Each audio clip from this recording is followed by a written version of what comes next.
Mercedes 50 V8 AMG.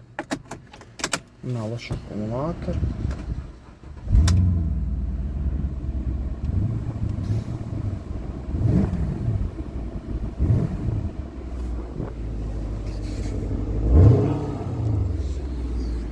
Sad ću vam pokazati kako najlakše zamijeniti.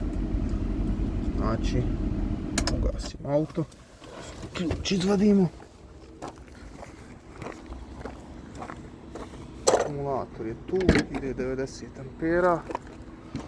Njegov akumulator se nalazi tu. Desetka, ovdje je plus, minus. I vrlo lako. Gidora desetka sa malim produžetkom.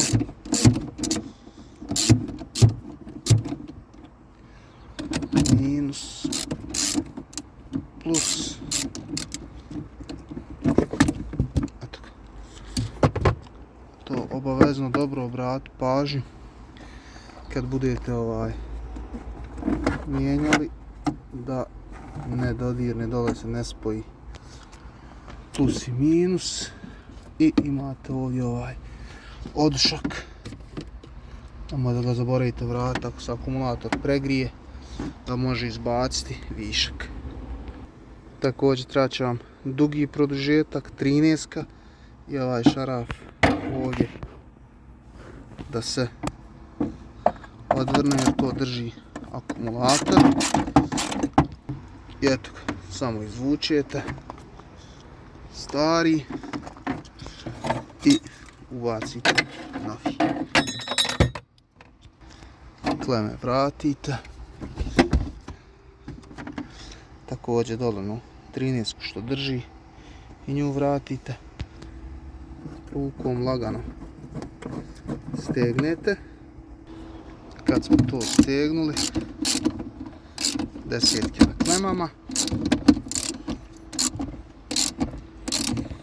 Morate dobro stegnuti. Kad smo to završili, vratimo ovu čisto da se zna da je bio tu. Da je to plusna klema. A možemo vratiti ovu minusnu ako uđe ovdje, ali neće. Zato što ima ovaj nastak, ali to i ne treba tu. Idemo sad da probamo.